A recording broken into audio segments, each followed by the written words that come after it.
अयोध्या के महंत चुनाव लड़ेंगे। रायबरेली से सोनिया गांधी के खिलाफ चुनाव लड़ेंगे जगद्गुरु महंत परमहंस। रायबरेली लोकसभा सीट से लड़ेंगे चुनाव। अयोध्या तपस्वी छावनी के पीठाधीश्वर ने आज ऐलान किया कि कांग्रेस मुक्त भारत के लिए रायबरेली लोकसभा सीट से चुनाव लड़ूंगा और श्रीमती सोनिया गांधी को उनके गढ़ में ही परास्त कर देश को कांग्रेस मुक्त करने का काम करूंगा। गांधी परिवार के अंतिम विकेट को गिराकर प्रधानमंत्री नरेंद्र मोदी जी के कांग्रेस मुक्त भारत के सपने को साकार करूंगा।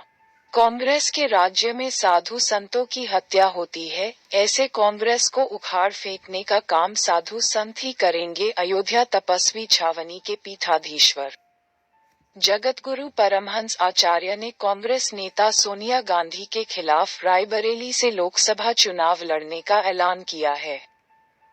महंत ने कहा कि कांग्रेस मुक्त भारत करने के लिए वह सोनिया गांधी के खिलाफ चुनाव लड़ेंगे और बोले, अयोध्या के बाद अब काशी का भी विवाद खत्म होगा। वहीं पत्रकारों के इस सवाल पर कि किस पार्टी से चुनाव लड़ेंगे, कहा कि मुझे भाजपा शीर्ष नेतृत्व से हरी झंडी है, उसी पार्टी से चुनाव भी लड़ूंगा।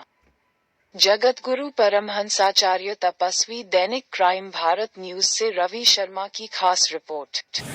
उत्तम भगवान श्री राम की पावन जन्मभूमि ये अयोध्या है।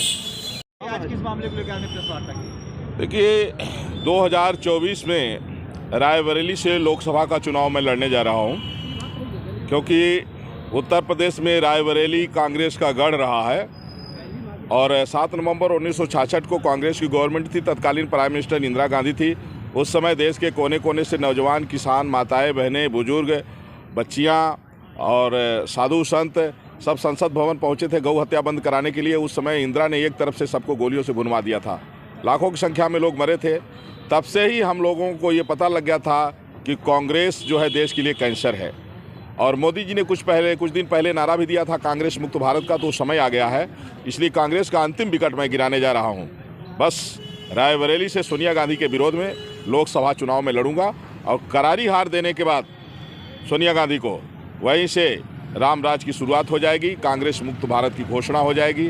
क्योंकि अब राम राज का जब चर्चा है तो उसके लिए ज़रूरी है कि हम साधु संत उसमें उतरें, जो देश की सेवा, जनता की सेवा निस्वार्थ भाव से कर सकें। लोग जो बीच में जातिवाद, परिवारवाद और तुष्टीकरण करने वाले लोग थे, उनकी उल्टी गिनती शुरू हो गई है। अब राजनीति उनके लिए है जो पद, प्रतिष्ठा और पैसा कमाने के लिए नहीं, जो अपने पास है वो भी जनता में लगाने के लिए लोग सामने आए। इसलिए हम लोग राजनीति में आ रहे हैं। किस पार्टी से लड़ेंगे चुनाव? भारतीय जनता पार्टी की शीर्ष नेतृत्व से हमारी वार्ता हो चुकी है। भारतीय जनता पार्टी का शीर्ष नेतृत्व हमें आमंत्रित किया है, तो सारी बातें कन्फर्म हो गई हैं। और भाजपा से कमल, हमारा जो है कमल के सिंबल पर मैं चुनाव लड़ने जा रहा हूँ।